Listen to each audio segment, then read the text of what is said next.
Good morning students, I hope all of you are fine. देखो, last time हम अपनी 1.1 exercise कर रहे थे, उसी को कंटिन्यू करते हैं। हमने इसके 9 तक सम कर लिए थे, आज हम आगे अपने सम्स करते हैं। देखो क्या है हमारे पास 10th sum. Check whether the relation R defined in the set 1 2 3 4 5 6 as R is equals to AB where B is equals to A plus 1 is reflexive, symmetric और transitive। कि ये जो है हमारे पास ये रिफ्लेक्सिव है, सिमेट्रिक है या ट्रांजिटिव है, ये सब कुछ हमें इसका चेक करना है। देखो, और जो हमारे पास जो हमें रिलेशन की जो सेट बिल्डर फॉर्म है वो हमें दे रखी है। क्या है वो form? That R is defined as an ordered pair AB such that B is equals to A plus 1। और जो हमें एलिमेंट्स लेने हैं किस सेट से लेने हैं? हमें एलिमेंट्स 1 2 3 4 5 6 से लेने हैं। ठीक है, तो जब देखो हमारे पास A की वैल्यू 1 होगी तब B क्या बनेगा हमारे पास? 1 plus 1 मीन्स 2। जब A की वैल्यू 2 होगी तो B क्या बनेगा हमारे पास? 2 plus 1 मीन्स 3।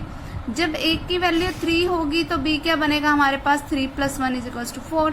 जब A की वैल्यू 4 होगी तब B क्या बनेगा? 4 plus 1 इज इक्वल्स टू 5।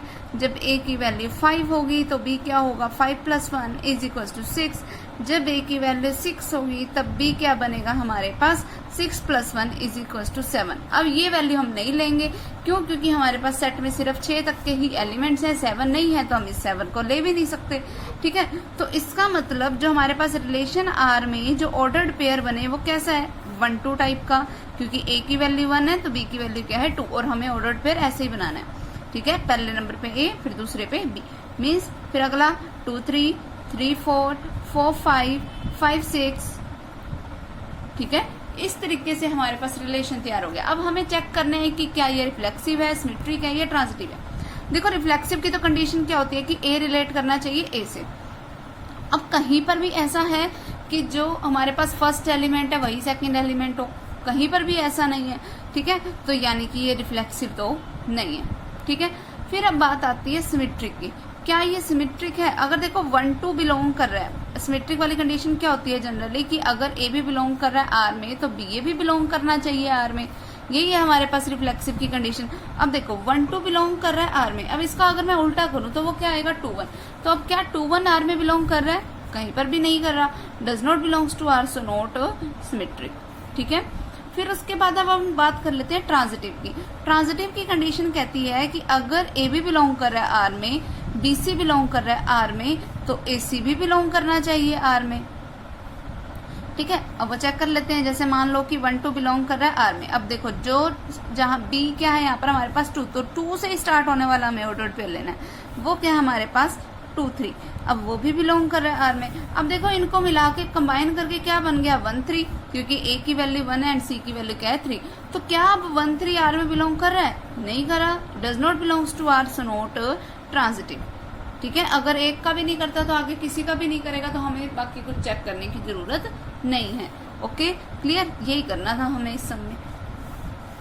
उसके बाद देखो नेक्स्ट सम क्या है हमारे पास। Let n be the set of natural numbers and the relation R on n be defined as R is equals to xy belongs to natural number x plus y is equals to 10।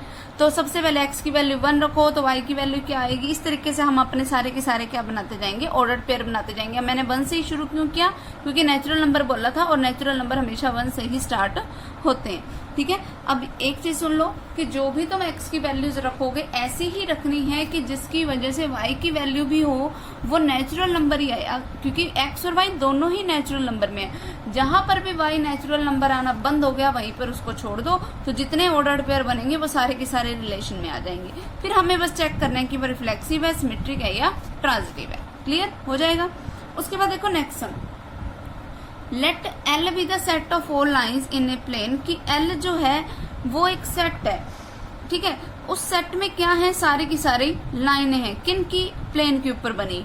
And R be the relation in L defined as, कि R जो है वो एक relation है। कैसे define किया हुआ है कि हमने उसमें एक ऑर्डर्ड पेयर लेना है L1 L2 टाइप का, such that L1 is perpendicular to L2, कि मुझे ऐसे ऑर्डर्ड पेयर लेने हैं कि L1 जो है वो हमेशा L2 के क्या हो? परपेंडिकुलर हो। Then show that R is symmetric but neither reflexive not transitive. अब मुझे ये शो करना है कि जो रिलेशन आर है वो सिमेट्रिक तो है बट ना ही वो रिफ्लेक्सिव है और ना ही ट्रांजिटिव है। देखो सीधी सी बात है कि हमें जो रिलेशन लेना है वो सबका किसका लेना है, लाइंस का लेना है, ठीक है। अब देखो सबसे पहले मुझे ये दे रखा है एक रिलेशन दैट मुझे एक ऑर्डर्ड पेयर बनाना है L1 L2 टाइप का, such that L1 is perpendicular to L2। ये है हमारे पास रिलेशन, जनरल रिलेशन ये है, सेट बिल्डर फॉर्म इसकी ये है, ठीक है। अब देखो मुझे इसकी अगर रिफ्लेक्सिविटी चेक करनी है, चेक करना है कि ये रिफ्लेक्सिव है या नहीं है। रिफ्लेक्सिव के लिए कंडीशन क्या होती है कि ए रिलेट करना ए से चाहिए, मीन्स कि L1 किससे रिलेट करना चाहिए, L1 से ही करना चाहिए। देखो अगर L1 L1 से रिलेट करे मतलब वो ऐसी कंडीशन को सेटिस्फाई करता हुआ होना चाहिए, तो मतलब मुझे ये प्रूव करना है कि L1 L1 के परपेंडिकुलर है। अब देखो क्या L1 L1 के परपेंडिकुलर होता है, देखो एक सीधी सी बात है कि L1 क्या एक लाइन है, मान लो ये कोई लाइन है L1। अब क्या एक लाइन कभी खुद के परपेंडिकुलर होती है, नहीं होती। एक लाइन तो खुद के तो हमेशा या तो कोइंसाइड करती हुई जाती है, किसी की क्या होती है खुद के एक तरीके से पैरेलल होती है, कभी परपेंडिकुलर तो नहीं होती। तो L1 कभी भी L1 के परपेंडिकुलर नहीं होगा, सो इट इज नॉट रिफ्लेक्सिव। आगे समझ। फिर उसके बाद बात आती है सिमेट्रिक की। सिमेट्रिक की कंडीशन क्या कहती है कि अगर L1 परपेंडिकुलर है L2 के, मतलब अगर L1 रिलेट कर रहा है L2 से, देन मुझे ये प्रूव करना है कि L2 भी रिलेट करे L1 से। अब ये जो मुझे प्रूफ करना है वो हम कैसे करेंगे, देखो सीधी सी बात है कि अगर L1 परपेंडिकुलर है L2 के, मीन्स अगर मान लो ये वाली कोई एक लाइन है L1, ये वाली कोई लाइन है L2 और L1 परपेंडिकुलर है किसके, L2 के। अब देखो अगर L1 L2 के परपेंडिकुलर है तो L2 भी तो L1 के परपेंडिकुलर है, दोनों ही कंडीशंस हैं इसमें। तो अकॉर्डिंग टू डायग्राम में ये लिख सकते हो कि L2 भी परपेंडिकुलर है L1 के, तो ये तो सिमेट्रिक हो गया, ठीक है, यानी कि L2 रिलेट कर गया L1 से, ठीक है। तो ये क्या हो गया हमारे पास, सिमेट्रिक। अब बारी आती है ट्रांजिटिव की।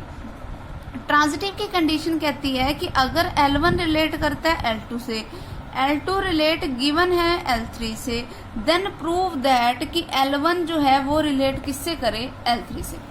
इसको भी मैं डायग्राम से ही समझती हूँ, ध्यान से देखना कि अगर मान लो ये एक लाइन है L1, इसके परपेंडिकुलर कोई एक लाइन ले ली मैंने, कौन सी, L2 ले ली, ठीक है। अब L2 के परपेंडिकुलर, देखो L2 रिलेट किससे कर रहा है, L3 से, मतलब L2 परपेंडिकुलर किसके है, L3 के। तो मैंने ना अपनी तरफ से यहाँ एक लाइन ड्रॉ कर ली L3, ठीक है, जो कि परपेंडिकुलर किसके है, इस L2 वाली लाइन की। ये L2 वाली लाइन है, ये L3 वाली लाइन है और ये L1 वाली लाइन है। देखो जब मैंने इस डायग्राम को ड्रॉ किया तब L1 और L3 को देखो, अब मुझे चेक करने की क्या L1 रिलेट कर रहा है L3 से। देखो L1 तो L3 के क्या है, पैरेलल है, परपेंडिकुलर तो है ही नहीं L1। L1 is not perpendicular to L3, so it is not transitive, ठीक है, क्योंकि वो रिलेट ही नहीं करा, ठीक है, क्लियर। इस तरीके से करने हमें इनके सम। देखो last sum of this exercise क्या है हमारे पास, determine whether the relation R on Q minus 0 defined by AB belongs to R if and only if AB is equals to 4 is reflexive, symmetric and transitive। कि हमें जो relation दे रखा है वो क्या है, AB is equals to 4 दे रखा है, हमें चेक करना है कि क्या ये रिफ्लेक्सिव है, सिमेट्रिक है या ट्रांजिटिव है। देखो अगर रिफ्लेक्सिव की हम बात करें तो रिफ्लेक्सिव की कंडीशन क्या होती है कि A रिलेट करना चाहिए A से। रिफ्लेक्सिव की कंडीशन ये होती है, मीन्स जहां पर B है वहां पर भी क्या हो गया, A। तो मतलब A स्क्वायर किसके इक्वल हो गया, 4 के। अब देखो A स्क्वायर 4 के इक्वल तो सिर्फ तभी हो सकता है कि जब A की वैल्यू 2 हो या फिर A की वैल्यू क्या हो, -2।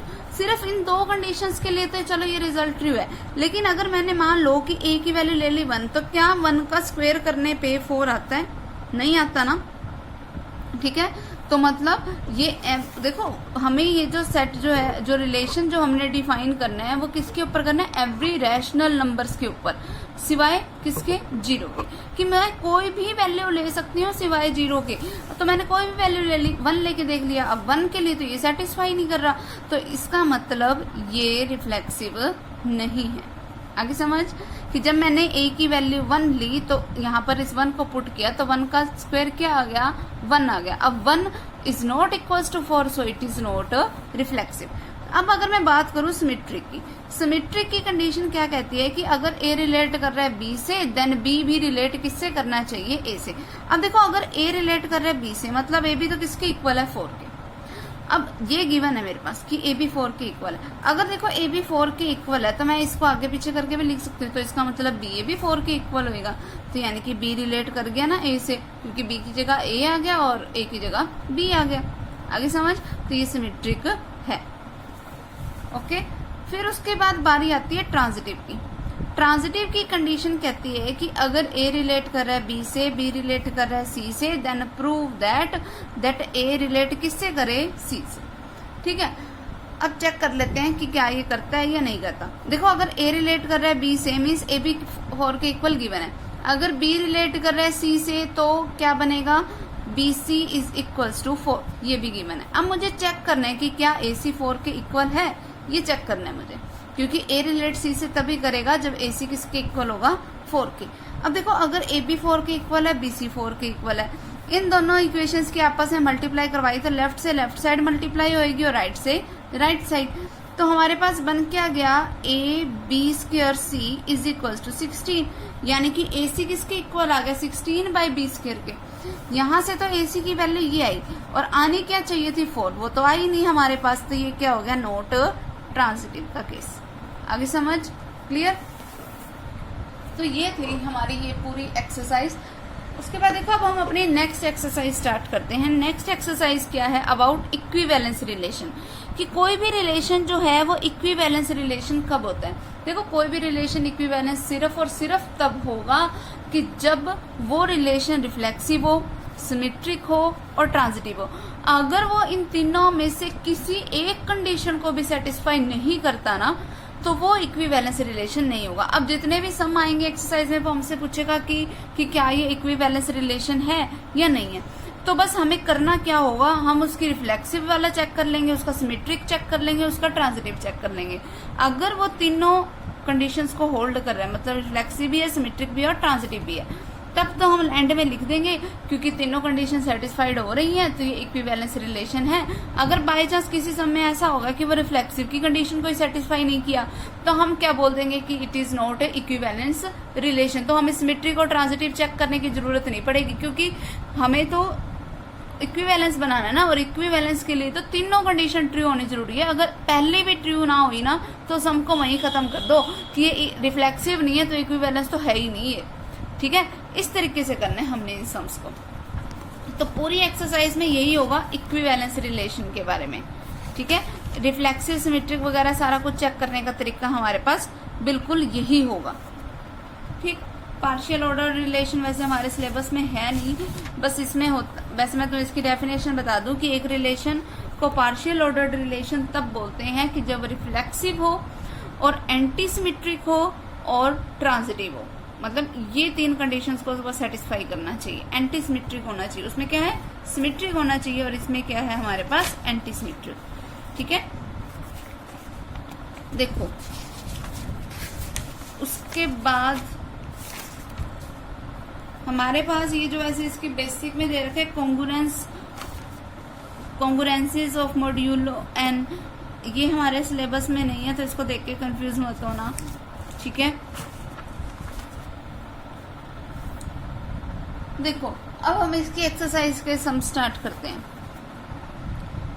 देखो first sum is show that the relation R in the set A of all the books in a library of a college, कि कोई एक रिलेशन आर बना रखा है जिसमें हमने क्या ले रखा है कि कॉलेज की लाइब्रेरी की सारी बुक्स को ले रखा है, गिवन बाय दैट। अब रिलेशन कैसा है, देखो हम वो लिख लेते हैं। Relation R is equals to x y ordered pair such that कि x and y has same number of pages,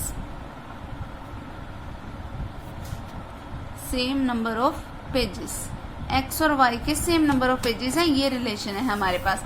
अब मुझे शो करके बताना है कि ये एक इक्विवेलेंस रिलेशन है। अब देखो इक्विवेलेंस रिलेशन कोई भी रिलेशन तब होगा जब रिफ्लेक्सिव भी होगा, सिमेट्रिक भी होगा और ट्रांजिटिव भी होगा। तो पहले मैं उनकी तीनों कंडीशंस को चेक करके देख लेती हूँ। देखो रिफ्लेक्सिव की कंडीशन से स्टार्ट करते हैं आपका। देखो रिफ्लेक्सिव की कंडीशन क्या कहती है कि x जो है वो रिलेट करना चाहिए x से। देखो अगर मैं इसका मतलब मुझे y की जगह पे क्या पुट करना है, x पुट करना है। तो मतलब अब देखो क्या बन गया हमारे पास कि x and x have same number of pages. तो सीधी सिंपल सी बात है ही हमारे पास कि एक कोई बुक x टाइप की है और दूसरी बुक भी मैंने उसी टाइप की ले रखी है, तो उनके तो same he number of pages होंगे, दोनों x ही ले रखी है मैंने बुक्स, ठीक है। तो जितनी इस x में पेजेस है, अगर मान लो कि x में उसने, मान लो मुझे एक एग्जांपल तौर पे बता रही हूँ कि ना x में अगर 50 पेजेस हैं तो दूसरा x सेम वही तो बुक है तो उसमें 50 होंगे पेजेस, ठीक है। तो x and x has always same number of pages, so ये रिफ्लेक्सिव है हमारे पास। Okay clear. उसके बाद बारी आती है सिमेट्री की। सिमेट्री की कंडीशन कहती है हमारे को कि जो x जो है वो रिलेट कर रहा है y से, और मुझे चेक करना है कि y जो है वो रिलेट कर रहा है x से या नहीं कर रहा।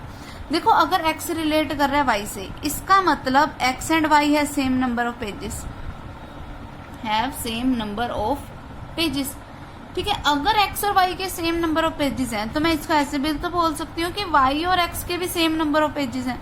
बात तो एक ही है, उनके पेजेस की बात करनी है, आगे पीछे लिखने से कोई तो फर्क नहीं पड़ेगा।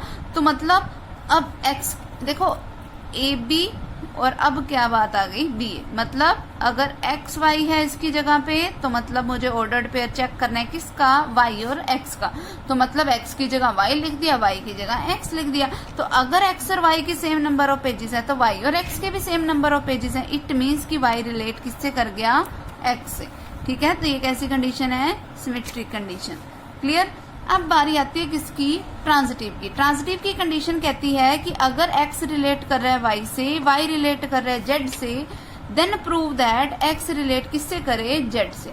ये प्रूफ करना है मुझे। तो सिंपल सी बात है कि अगर देखो x और y के सेम नंबर ऑफ पेजेस हैं, y और z के सेम नंबर ऑफ पेजेस हैं। देखो अगर x y के इक्वल है, y z के इक्वल है, तो ऑब्वियसली x z के भी तो इक्वल हो गया, मीन्स x और z के भी तो सेम नंबर ऑफ पेजेस होंगे, तो ये ट्रांजिटिव भी हो गया।